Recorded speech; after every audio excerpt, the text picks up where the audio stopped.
ඔන්න එහෙනම් කියපු විදිහටම ශ්‍රෙක් දෙවැනි චිත්‍රපටයත් අරන් ආවා. පළවෙනි එකේ වගේම මේ චිත්‍රපටියත් පටන් ගන්නේ කතන්දර පොතක් කියවන තැනකින්. හැබැයි මේ පොත නම් කලින් එකට වැඩිය වෙනස්. ඒ වගේම මේක කියවන්නේ චාමින් කුමාරයා. ඒකේ කියලා තිබුණේ ෆියෝනා කුමරියගේ ශාපය ගැන. ඉතින් මේ පොත කියවලා චාමින් කුමාරයා ෆියෝනා කුමරියව බේරගන්න හිම කතර වැලි කතර අතරින් බලකොටුවට ගියා. අන්තිමේදියා බලකොටුවේ තියෙන සිරියහන් ගැබට ගියාම එයාට දකින්න ලැබෙන්නේ ෆියෝනව නම් නෙවෙයි. මේ වෘකයා කවුද කියලා මේ කතාව ඉස්සරහට ඉන්න චරිතයක් හරි ලස්සනට පැහැදිලි කරනවා. ඔයාලට ඒක ඒ තැනට ආවහම මතක් වෙයි. ඔන්න ඉතින් ශ්‍රෙක් ෆියෝනා එක්ක මදු සමය ගත කරලා ආයේ වගුරු බිමට ආවට පස්සේ එයාලට ෆාෆා අවේහෙවත් දුර ඈත එපිට රාජ්‍යයෙන් ආරාධනාවක් එනවා. ඒ තමයි එයාලගේ විවාහ මංගල උත්සවයේ සමරන්න ෆියෝනාගේ අම්මයි තාත්තයි ඉන්න රාජධානියට එන්න කියලා. ශ්‍රෙක් එහෙයන්න අකමැති වුණත් ෆියෝනා එයාව එක්කගෙන ගියා. ඒ යන ගමන් බූරුවා ඒ දෙන්නට වද දෙන්නත් අමතක කළේ නෑ. දැන් ළඟයි නේද? නෑ. දැන් ළඟද? නෑ. දැන් ළඟද? තාම නෑ. දැන් ළඟද? නියමයි. නෑ. දැන්වත් ළඟ නැද්ද? නෑ. දැන් ළඟද? නෑ. දැන් ළඟද? නෑ තාම නෑ. දැන් ළඟද?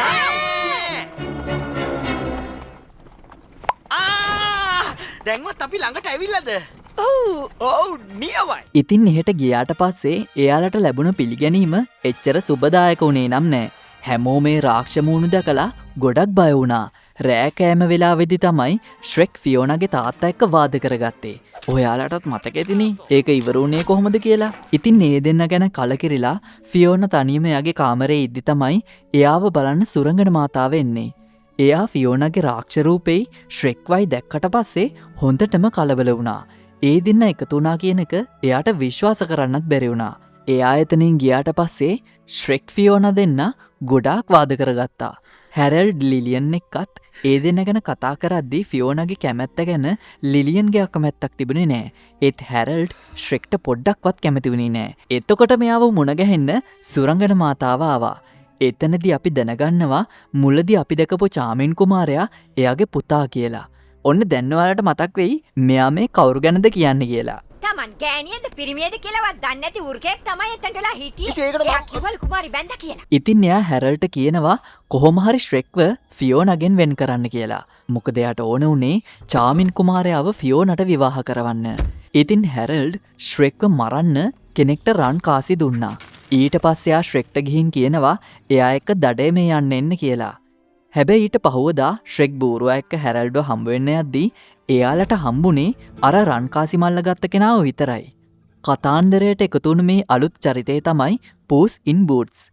එයාට ශ්‍රෙක්ව මරණ වැඩේ කරගන්න බැරි වුණාට පස්සේ එයා කියනවා එයා මේක කළේ රජතුමා කියපු නිසා කියලා. ඒක දැනගත්තට පස්සේ ශ්‍රෙක් එයාගේ මාමණ්ඩි එක්ක හිතවත් වෙන අදහස අතහැරගත්තා. එයා ඊට පස්සේ සුරංගන මාතාව මුණ ගැහෙන්න යන්න තීරණය කළා. එයාගේ කණ්ඩායමට පූස්වත් එයා එකතු කරගත්තා. එයාව මුණ ගැහෙන්න ගිහින් ෆියෝනයි එයා අතර තියෙන ප්‍රශ්න ගැන එයාට කිව්වා. එතකොට එයා කළේ හැම සුරංගනා කතාපොතක්ම පෙන්නලා ඒ කිසිම කතාවක රාක්ෂයෝ සතුටින් හිටියා කියලා සඳහන් වෙලා නෑ කියලා ශ්‍රෙක්ට පෙන්නලා දීපු එක. ශ්‍රෙක්ට ඒ කරපු අපහාස නිසා එයා තීරණය කළා එතනින් මායා බෙහෙතක් හොරකම් කරන්න. එයා ඒ ගත්තේ සදාකාලික සන්තුෂ්ටිය කියන මායා බෙහෙත. හැබැයි සුරංගන මාතාව එයා ගත්ත බෙහෙත මොකක්ද කියලා දැනගත්තට පස්සේ එයා එක එයාගේ වාසියට හරවගත්තා. මොකද ශ්‍රෙක් ඒ බෙහෙත බිව්වොත් ඒක ෆියෝනටත් බලපාන නිසා. ශ්‍රෙක්ට කලින් ඒකේ රස බූරුවා පරීක්ෂා කළා. ඒක බිව්වට පස්සේ ඒ දෙන්නම සිහිය නැති වෙලා වැටුණා. ඒකම ෆියෝනටත් ඒකම වුණා. පහුවදා උදේ යාලා නැගිටලා බලද්දී එයාලගේ රූප වෙනස් වෙලා තිබුණා. ශ්‍රෙක්ට කඩවසම් පෙනුමක් ඇවිත් බූරුවට අශ්වයෙක්ගේ පෙනුමක් ඇවිත් ෆියෝනටත් එයාගේ ලස්සන රූපේ ආයෙත් ලැබිලා තිබුණා. ශ්‍රෙක්ගේ දැන් තියෙන පෙනුමට නම් මුළු රාජධානියෙන්ම හොඳ ප්‍රතිචාර ලැබුණා. ෆියෝනා එයාගේ පෙනුම දැකලා කෑ ගහපු එක ඇහුණ ශ්‍රෙක් එයාව හොයාගෙන ඇතුළට ගියාම ෆියෝනා එළියට ආවා. බූරුවා දැකලා පුදුමුණු ෆියෝනා ශ්‍රෙක්ව හොයාගෙන ආයෙත් ඇතුළට ගියත් එයාට හම්බුනේ චාමින් කුමාරයාව. එයා හිතුවේ ඒ ඉන්නේ ශ්‍රෙක් කියලා. ඒ වගේම ශ්‍රෙක්ට හම්බුනේ සුරංගන මාතාව. එයා ශ්‍රෙක්ට යන්න නොදී කාමරේ හිර කළා. ඊට පස්සේ එයාට ෆියෝනා දිහා බලන්න කියලා කිව්වා. චාමින් කුමාරයා එයා ශ්‍රෙක් බව කියලා ෆියෝනව රැවැට්ටුවා. ඒ දෙන්න එහෙම ඉන්නව දකිද්දි ශ්‍රෙක්ගේ හදවත ගොඩක් පෑරුණා. සුරංගන මාතාව එයාට කිව්වා මායා බෙහෙත් බිව්ව කියලා එයා රාක්ෂයෙක් කියන කාරණාව කාගෙන්වත් හංගන්න බෑ කියලත් ෆියෝන වගේ කුමරියකට එයාව ගැලපෙන්නේ නැති බවත් ෆියෝනගේ සතුට ගැන ඇත්තට මෙයා හිතනවා නම් එයාට චාමින් එක්ක එකතු වෙන්න දෙන්න කියලත්. හේත් මං එයාට ආදරේ. ඉතින් ශ්‍රෙක් එයා කියපු දේ අහලා ෆියෝනගෙන් වෙන් වෙලා යන්න තීරණය කළා. පස්සේ එයා බූරුවයි පූස්වයි එක්කගෙන අවන්හලට ගිහින් කාලය ගත කරද්දී එයාට ඇහුණ රජතුමාගේ කටහඬ. එයා එතන මොකද කරන්න කියලා දැනගන්න එයාට ඕන වුණා. එයාගේ සුරංගන මාතාව හම්බ වෙන්න. චාමින් එතනදි කියනවා එයාට ශ්‍රෙක් වගේ රඟපාන එක එපා වෙලා තියෙන්නේ කියලා. මොකද එයා කුමාරයෙක් නිසා. ඉතින් සුරංගන මාතාව හැරල්ට මායා බෙහෙතක් දෙනවා ෆියෝනට බොන්න දෙන්න කියලා. එයා හැදුවේ ෆියෝනගේ ආදරේ බලෙන්ම චාමින්ට ලබා දෙන්න. හැබැයි මේ පාර නම් හැරල්ට් ඒකට දැඩි ලෙස විරුද්ධ වුණා. ඒත් එයාගේ ලොකු රහසක් ගැන සුරංගන මාතාව දැනගෙන හිටිය නිසා එයාට ඒකට අකමැත්තෙන් වුණත් කැමති වෙන්න සිද්ධ වුණා. ඉතින් හැම දේම අහගත්තට පස්සේ අපේ බූරුවා කට ඇරපු ගමන්ම ස්තුතියි අම්මේ. අම්මා. ඉතින් එයාලා පැනලා යන එක රාජධානියේ රූපවාහිනී වලින් පවා විකාශය වුණා. මං එයාගේ සැමියා ශ්‍රෙක්. ඒක දැකපු ශ්‍රෙක්ගේ යාළුවෝ ශ්‍රෙක්ව හිරෙන් නිදහස් කරන්න යන්න තීරණය කළා. ඉතින් හැරල්ඩ් ෆියෝනට ඒ මායා බෙහෙත දාපු තේ එකක් බොන්න දෙන්න සූදානම් කළා. ෆියෝන ඒ වෙලාවේ කිව්වා ඒ ඉන්න කෙනා කොහොමටවත් ශ්‍රෙක් නෙවෙයි කියලා. ඒ වගේම කලින් හිටිය ශ්‍රෙක්ව ලබා ගන්න එයා ඕනම දෙයක් කරනවා කියලාත් එයා කිව්වා. ඊට පස්සේ ජින්ජී පිනෝකියෝයි අනිත් අයත් එක්ක ඇවිල්ලා ශ්‍රෙක්ව නිදහස් කරගත්තා. ශ්‍රෙක් ඊට පස්සේ කිව්වා මාලිගාවේ දියාගල් පහු කරගෙන ඇතුල් වෙන්න පුළුවන් විදිහේ ලොකු ඉඟුරු පාන් ගෙඩියක් එයාලා හදන්න ඕනේ කියලා. ඔන්න ඉතින් ශ්‍රෙක් සහ ෆියෝනගේ සාදය දැන් පටන් ගන්නයි යන්නේ. හැබැයි ෆියෝන නම් එයාගේ සැමියා කියලා දකින කෙනාගේ හැසිරීමට පොඩ්ඩක්වත් කැමති වුණේ නෑ. එතනදි තමයි චාමින් ප්‍රතික්ෂේප කරන්න බැරි විදිහට එයාට නැටුමකට ආරාධනා කරන්නේ. ඔන්න ඒත් එක්කම සුරංගන මාතාව ගායනා කරන ජනප්‍රිය ගීතය අපිට අහන්න ලැබෙනවා. කොහොම හරි ශ්‍රෙක් අන්තිමේදී හැම බාධකයක්ම පරාද කරගෙන පරක්කු වෙන්න කලින් එතනට ඇවිත් චාමින්ව නවත්තනවා. එතනදි සුරංගන මාතාව එක්ක සටන් කරලා එයාගේ යෂ්ටිය ගත්තත් එයා එක බීලා ඉන්න ඉක්මනට හාදුවක් දෙන්න. එපා.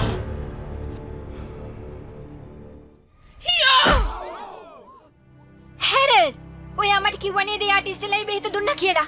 මේකයි මං හිතන්නේ මං එයාගේ අතට දීලා තින්නේ වැරදි දෙයක. ඇත්තම කිව්වොත් එතන වෙලා තිබ්බේ හැරල්ඩ් එයාගේ දුව ගැන හිතපු එක. ඒ නිසා එයා බෙහෙත දාපු තේ එක ෆියෝනට බොන්න ඉඩ දුන්නේ නෑ. ඒ වෙලාවේ ෆියෝන කියපු වචන හැරල්ගේ හිත වෙනස් කරන්න පෙළඹෙව්වා. ඒත් මං පරණ කෙනාට තාමත් කැමති තාත්තේ. එයාව ලබා ගන්න මං ඕන දෙයක් කරනවා. එයා එක හිතලම ෆියෝනට දුන්න කියන එක අපි දැනගන්නේ මෙතනදි හැරල්ඩ් සුරංගන මාතාව දිහා බලන විදිහෙන්. චාමින් යෂ්ටිය උදරගෙන ආයෙත් එයාගේ අම්මගේ අතට දුන්නට පස්සේ එයා ශ්‍රෙක්ව මරන්න හදද්දී හැරල්ඩේ පහර මැද්දට පැන්නට පස්සේ එයාගේ රහස හැමෝටම එළි වුණා. හැබැයි එයා මැද්දට පැන්නකින් සුරංගන මාතාව ශ්‍රෙක්ට එල්ල කරපු මන්තරය ආයේ එයාටම වැදිලා ඒකෙන් එයා විනාශ වුණා. මායා බලයෙන් මනුස්සෙක් වෙලා හිටිය හැරල්ගේ ඇත්ත ස්වරූපය හැමෝටම අදහගන්න බැරි වුණා. විශේෂයෙන්ම ලිලියන්ට. ඒත් හැරල්ඩ් ලිලියන්ගෙන් සමාව ඉල්ලද්දී වෙන කවදටත් වඩා මං අද ඔයා ගැන ආඩම්බර වෙනවා. මගේ කිඩි කුමාරයා. එතනදී අපිට තේරුම් යනවා රූපෙන් මොන වගේ වුණත් ලිලියන් හැරල්ට ඇත්තටම ආදරයි කියලා. මොකද ඒක සැබෑ ආදරයක් නිසා. ෆියෝන කිව්වා එයා තාමත් කැමති ශ්‍රෙක්ගේ රාක්ෂ රූපයට කියලා. ඉතින් එයාලා සදාකාලික සන්තුෂ්ටිය ප්‍රතික්ෂේප කළා. හැබැයි බූරුව නම් මේකට එච්චර කැමති වුණේ නෑ. ඉතින් අන්තිමේදී ශ්‍රෙක්ටයි ෆියෝනටයි එයාලගේ දෙමව්පියන්ගේ ආශිර්වාදය ලැබෙනවත් එක්කම බූරුව එක්ක පෝස් කියපු ලස්සන ගීතයකින් චිත්‍රපටිය නිමා වෙනවා. ඩ්‍රීම්වර්ක්ස් ආයතනයේ නිෂ්පාදනයක් වුණු මේ චිත්‍රපටිය ඇන්ඩ්‍රූ ඇඩම්ස් සහ විකී ජෙන්සන්ගේ අධ්‍යක්ෂණයක්. මේ චිත්‍රපටියත් අපිට මෙච්චර දැනුනේ ඒ හඬ කැවීමේ තිබුණු රසවත් බව නිසාම තමයි. උපාලි කන්නන්ගරගේ පරිවර්තනයෙන් තුසිත එස් කරවිට කාංචන අමරරත්න හා ගාමින්ද ප්‍රියවිරාජ්ගේ පදරචනයෙන් ශ්‍යාමලී ලිවේරාගේ සහ ගාමින්ද ප්‍රියවිරාජ්ගේ ගායනයෙන් ඩන්ස්ටන් මංජුනගේ පරිගණක මාධ්‍යරූප නිර්මාණයෙන් කාංචන අමරරත්නගේ හා කාංචන ගලගෙදරගේ හඬකැවීම් සහය අධ්‍යක්ෂණයෙන් හා දෙබස්වලින් වගේම තුසිත එස් කරවිටගේ හඬකැවීම් අධ්‍යක්ෂණයෙන් තමයි ශ්‍රෙක් දෙවන චිත්‍රපටය සිංහලට හැරවුණේ.